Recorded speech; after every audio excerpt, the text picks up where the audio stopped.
சீரிஸை பற்றி பார்க்க வரோன்னா one piece series பற்றி தாங்க. நான் கேட்டிருந்தேன் அதிக கமெண்ட் எது வருதோ அந்த சீரிஸ் போடுதுன்ட்டு. ஒன் பீஸ் சீரிஸ் தாங்க அதிக கமெண்ட் வந்துச்சு. இதை எப்பவும் போல் நான் ஒரு எபிசோடாக தான் எக்ஸ்பிளைன் பண்ண போகிறேன். ஆனால் 1000க்கு மேலே இருக்குது. சரி இருந்தாலும் எடுத்து பண்ணுவோமேன்ட்டு தான் பண்ணுறேன். சரி இப்போ எபிசோடு 1க்குள்ளே போயிடலாம். கதை எடுத்தோடனே கோல்டு டி ரோஜர்னு ஒருத்தனை கொல்ல போகிறாங்க. அவன் தான் கடல் கொள்ளையன். அவன் இந்த கடல் கொள்ளையர்களுக்கெல்லாம் கிங்குன்னு சொல்கிறான். அவர் சாகும்போது என்ன சொல்கிறாருன்னா, என்னோட பொக்கிஷம் இந்த உலகத்தில் தான் இருக்குது, நான் விட்டுட்டு தான் போகிறேன், யாருக்கு வேணுமோ பைரட்ஸாக மாதிரி தேடி எடுத்துக்கோங்கன்னு சொல்கிறான். எல்லாரும் அந்த ஒன் பீஸை தேடி தான் படையெடுத்து கிளம்பிக்கிட்டு இருக்காங்க. எல்லாரும் அதை தேடி தான் போகிறாங்க. இப்போ உள்ள நாளுக்கு வந்தாச்சு. பேசஞ்சர் கப்பல் ஒன்று போய்கிட்டு இருக்கு, கிட்டத்தட்ட டைட்டானிக் மாதிரி. எல்லாரும் அதில் என்ஜாய் பண்ணிக்கிட்டு இருக்காங்க. தண்ணியில் ஒரு ட்ரம்மு கிடக்கு. அதை அந்த கப்பலில் வேலை பார்க்குறவங்க ஏதோ சரக்கு பெட்டின்னு நினச்சி எடுக்காங்க. சடனாக பைரட்ஸ் ஆப்போசிட்டில் வந்துட்டாங்க. அவங்க வந்தோடனே பேசஞ்சர் கப்பலில் உள்ள எல்லாரும் பயப்படுதாங்க. அவனுக்கு சடனாக கப்பலை தாக்க ஆரம்பிச்சிட்டானுங்க.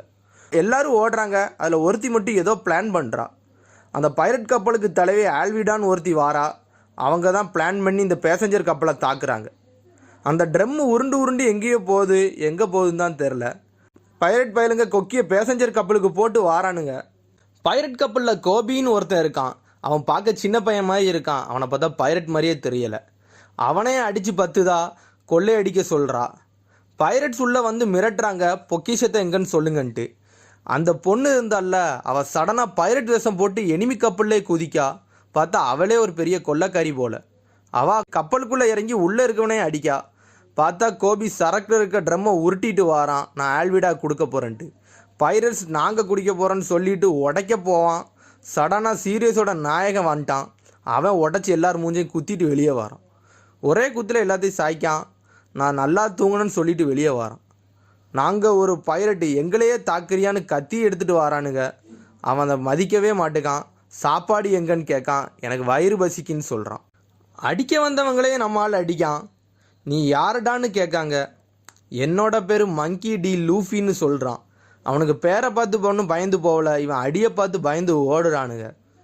கோபி சொல்கிறான், அவங்க வந்தாங்கன்னா உன்னை கொன்றுவாங்க, நீ இந்த இடத்துல இருக்காதன்ட்டு. அவன் எதையும் மதிக்காமல் சாப்பாடை தேடிக்கிட்டு இருக்கான். பார்த்தா ஒரு குடோனுக்குள்ளே ஆப்பிள் இருக்குது, அதை எடுத்து சாப்பிடுதான். இது என்ன கப்பல்னு கேட்கான். இது ஒரு பேசஞ்சர் கப்பல்னு சொல்கிறான். ஆனால் பைரட் சூறையாடுறாங்கன்னு சொல்கிறான். என்னோட கப்பல் சுழலில் போயிட்டுன்னு சொல்கிறான் லூஃபி. சுழலான்னு பயப்படுதான். நீயும் பைரட்டான்னு கோபியை பார்த்து கேட்கான். நான் சாப்பாடுக்கு மீன் பிடிக்க வந்தவன், என்னை என் கப்பலோட தூக்கிட்டு வந்துட்டானுங்க, நானே ஒரு வீக்கான ஆளுன்னு சொல்கிறான். மேலே எல்லா பொருளையும் திருடுறானுங்க. திருடி கப்பலுக்கு ஏற்றுறாங்க. அந்த பொண்ணு பைரட்ஸாக இருந்தால அவள் பைரட்டே திருடுறா. அடிபட்டவனுங்க லூஃபியை பற்றி ஆல்விடாட்ட சொல்கிறாங்க. நீங்கள் யாருன்னு கோபி கேட்கான். நான் ஒரு கிங் ஆஃப் பைரட்டுன்னு லூஃபி சொல்கிறான். கோபி மிரண்டு போய் நிற்கான். King of பைரட்டா? அப்படின்னா அந்த உலகத்திலே உன்ட்ட எல்லாமே இருக்கணுமே, பவரு, மரியாதை, காசு எல்லாம் இருக்கணும்னு சொல்கிறான்.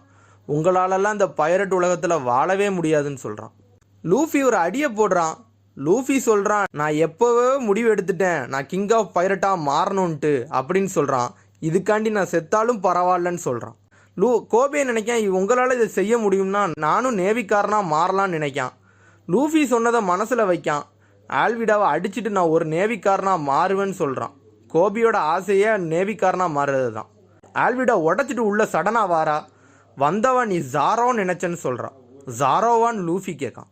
சடனாக லூஃபி இந்த குண்டு பொம்பளை யாருன்னு கேட்கான். டீமே மிரண்டு போய் நிற்கி. லூஃபியை அடிக்கா, தப்பிக்கான் சடனாக அந்த இடத்துலேருந்து. பார்த்தா நம்ம ஆள் இடத்துல இருக்க எல்லாத்தையும் அடியன்னு அடிக்கான். மொத்த கூட்டமும் அவனை தான் துரத்துது. லூஃபி கம்பை பிடிச்சிட்டு ஓடுறான். கை ரப்பர் மாதிரி இழுக்கு. கம் ராக்கெட்டுன்ட்டு அடியை போடுறான் எல்லாத்துக்கும். நீ யாருன்னு கோபி கேட்கான். நான் ஒரு ரப்பர் மனுஷன்னு சொல்கிறான். ஆல்விடா கேட்கா, நீ டெவில் ஃப்ரூட்டை தின்னியான்னு. அந்த கம் ஃப்ரூட்டு தானே, அதை நான் தின்னன்னு சொல்கிறான். அப்போனா டெவில் ஃப்ரூட் இருக்குது உண்மைதான் போலுக்குன்னு சொல்கிறா. நீ தனி ஆளுன்னு சொல்கிறா. நீ என்ன பைரட்டுன்னு கேட்கா. லூஃபி, நான் தனி ஆளு தான், ஆனால் ஆளை சேர்ப்பேன், எனக்குன்னு ஒரு கேங்கை உண்டாக்குவேன்னு சொல்கிறான். கோபி பயப்படுதான். என்ன நினச்சான்னு தெரில. ஆல்விடாவை திட்ட ஆரம்பிச்சிட்டான். ஆல்விடா கோவத்தில் வாரா. லூஃபி சிரிக்கான். ஆல்விடா கோபி அடிக்க வந்துட்டா. நான் நேவிமேனா மாதிரி உன்ன மாதிரி ஒரு பைரட்டை பிடிப்பேன்னு சொல்கிறா. லூஃபி அவனோட ரப்பர் பவரை யூஸ் பண்ணி சடனாக ஒரு குத்துறான். தடமே இல்லாமல் போயிட்டா. அடுத்து லூஃபி பைரட்ஸை மிரட்டு தான் கோபியை யாருமே தொடக்கூடாது, அவன் நேவிக்காரனாக போகிறான்ட்டு. கப்பலை எடுத்து இறங்குறாங்க.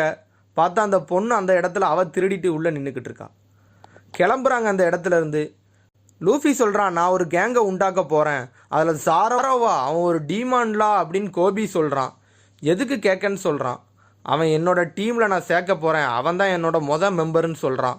ஜாராவை காட்டுறாங்க. எபிசோடு முடியுது. அடுத்த எபிசோடில் சந்திப்போம்.